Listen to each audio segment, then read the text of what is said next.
Reginald "Reggie" Davies, a black man whose name was synonymous with success in several tech startups and real estate ventures, was by all accounts living the kind of life most people only dreamed of.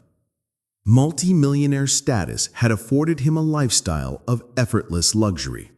His investments were diverse and prosperous, constantly generating revenue that would make most financial advisors green with envy.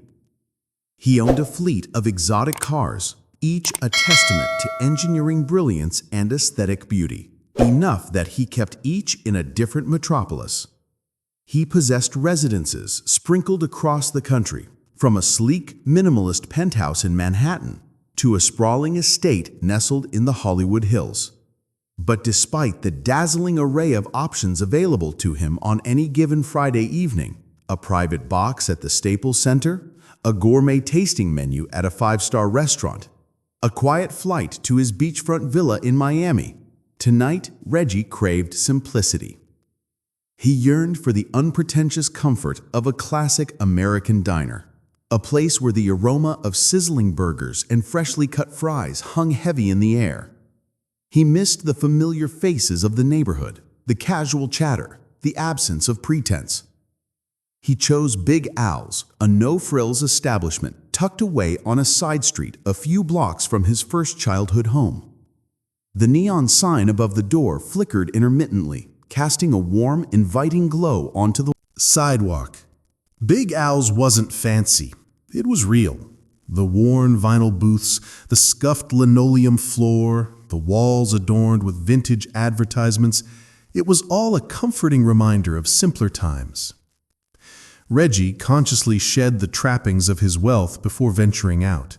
He traded his custom-tailored suit for a plain gray t-shirt, devoid of logos or embellishments. His designer jeans were replaced with a pair of well-worn Levi's, faded from countless washes. He left his Rolex Daytona, a shimmering testament to his success, in its velvet-lined box. Even his usual scent, an expensive cologne with complex notes of sandalwood and citrus, was omitted. Tonight, he wanted to be invisible, just another face in the crowd. He parked his Bentley Continental discreetly down the block, careful not to draw attention to himself. As he walked toward Big Al's, he felt a sense of liberation. He was just Reggie, a guy looking for a good burger. Inside, the diner was bustling with activity. The clatter of silverware, the murmur of conversations, the rhythmic sizzle of the grill created a comforting cacophony. Reggie slid into a booth in the back, the worn vinyl cool against his skin. The familiar scent of frying onions and greasy goodness filled his nostrils, instantly easing his tension. A young waiter, his name tag proclaiming him to be Chad, approached the table. Chad was tall and lanky, with a mop of unruly brown hair and a perpetually weary expression. He seemed barely old enough to shave. "What can I get for you?" he asked, his voice lacking any real enthusiasm. "Just a classic cheeseburger, fries, and a Coke," Reggie replied, offering a warm smile. Chad scribbled down the order without making eye contact and shuffled off to the kitchen. Reggie leaned back in the booth, savoring the moment. He closed his eyes, letting the familiar sounds and smells wash over him. He found a peculiar joy in being unseen and blending seamlessly into the background. This was his escape, his sanctuary from the relentless demands of his high-powered life. When the food arrived, Reggie devoured it with gusto.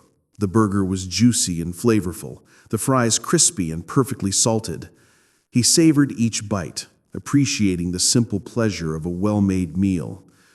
He was so engrossed in his meal that he hadn't noticed the diner emptying out a bit, the dinner rush beginning to abate.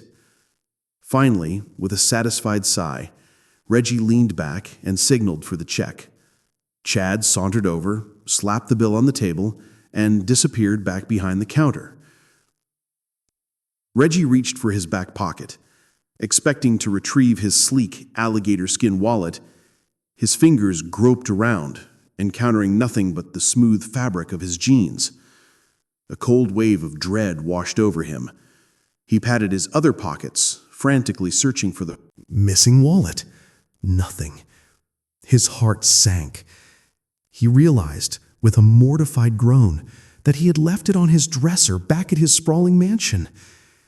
He had been so intent on shedding his wealth that he had inadvertently shed his means of payment as well. Swallowing his pride, Reggie approached the counter, where Chad was leaning against the cash register, looking bored. "Excuse me," Reggie began, his voice calm despite the growing knot in his stomach. "I seem to have forgotten my wallet. I live just a few blocks away. Would it be possible for me to run home and grab it? I promise I'll be right back." Chad's eyes narrowed, his expression hardening into a sneer. "Oh, I've heard that one before," he said, his voice dripping with sarcasm. "We get people trying to pull that all the time. Eat your fill and then try to skip out on the bill. Not going to happen here." Reggie felt a surge of anger, but he quickly suppressed it. He understood Chad's skepticism. He was a black man, dressed casually, claiming to have forgotten his wallet. In that moment, he was just another stereotype, another potential deadbeat. "I assure you, I'm not trying to skip out on the bill," Reggie said, his voice remaining even. "I'm good for it. I just need to go home and get my wallet." "Yeah, right," Chad scoffed. "Pay up now, or I'm calling the cops." The few remaining patrons in the diner had fallen silent, their attention drawn to the unfolding drama. A couple of them snickered, their eyes lingering on Reggie's unassuming attire. He could feel their judgment, their unspoken assumptions. In their eyes, he was just another broke dude trying to scam a free meal. Reggie took a deep breath, refusing to let the situation escalate. He knew that arguing would only make things worse. He pulled out his cell phone, his fingers trembling slightly. He quickly dialed the number of his executive assistant, Brittany, a sharp, impeccably dressed woman who ran his life with military precision. "Brittany, it's Reggie," he said, his voice low. "I need you to do me a favor. I'm at Big Al's Diner on Elm Street, and I've misplaced my wallet. Could you possibly bring it over?" Brittany didn't ask any questions. She simply replied, "Of course, Mr. Davies. I'll be there in 5 minutes." Reggie ended the call and turned back to Chad, who was still glaring at him with suspicion. "My assistant is bringing my wallet," Reggie said calmly. "She'll be here shortly." Chad remained unconvinced, crossing his arms over his chest. "We'll see about that," he muttered. The next few minutes stretched on like an eternity. Reggie stood silently, enduring Chad's hostile gaze and the curious stares of the other patrons. He could feel their judgment, their unspoken assumptions. In their eyes, he was just another broke dude trying to scam a free meal. Familiar sting of injustice, the weight of prejudice. He was a wealthy, successful man, but in that moment, he was reduced to a stereotype, judged solely on his appearance. Finally, a sleek black Cadillac Escalade pulled up outside the diner. Brittany emerged, her perfectly tailored suit a stark contrast to the diner's unassuming ambiance. She walked purposefully toward the entrance, her heels clicking on the linoleum floor. As she approached, Chad's face drained of color. He recognized the car, the clothes, the air of undeniable authority. He knew, instinctively, that he had made a terrible mistake.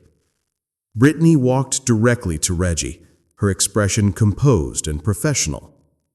"Mr. Davies," she said, her voice respectful but firm. "You left this at the office." She handed him his wallet, a luxurious leather accessory that screamed wealth and status. Reggie took the wallet with a grateful nod. He turned to Chad, who was now cowering behind the counter, his face ashen. "I believe I owe you for a cheeseburger and fries," Reggie said, his voice soft but laced with a hint of irony. He peeled off a platinum American Express card, the symbol of exclusivity, and handed it to Chad. As Chad fumbled with the card reader, Reggie reached into his wallet and extracted a stack of $100 bills. He placed them on the table, creating a generous tip that would undoubtedly exceed Chad's hourly wage. "Keep the change," Reggie said, his eyes meeting Chad's. "And maybe, next time, don't judge a book by its cover. True wealth isn't always something you can see." He turned and walked out of the diner, Brittany following close behind. As he stepped into the cool night air, he felt a sense of profound satisfaction. He had handled the situation with grace and dignity, refusing to let prejudice define him. Inside the diner, a stunned silence hung in the air. Every single person in the place was left to grapple with the lesson they had just witnessed. They had judged Reggie based on his appearance, assuming him to be someone he was not. They had underestimated him, blinded by their own prejudices. Chad, his face still pale, stared at the platinum card in his hand, a wave of shame washing over him. He realized the magnitude of his error, the injustice he had inflicted. He had treated Reggie with disrespect and suspicion, simply because he didn't look the part of a wealthy man.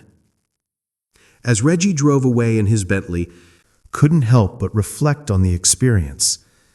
He knew that his wealth afforded him certain privileges, but it also made him a target for prejudice and assumptions. He had learned long ago that appearances could be deceiving, and that true character lay beneath the surface. He resolved to continue living his life with humility and grace, regardless of the judgments of others. He would continue to seek out the simple pleasures in life, the moments of connection and authenticity that transcended wealth and status. And he would never forget the lesson he had learned at Big Al's diner, the importance of looking beyond the surface and seeing the humanity in everyone. The best lessons in life were the ones learned from the most unlikely teachers.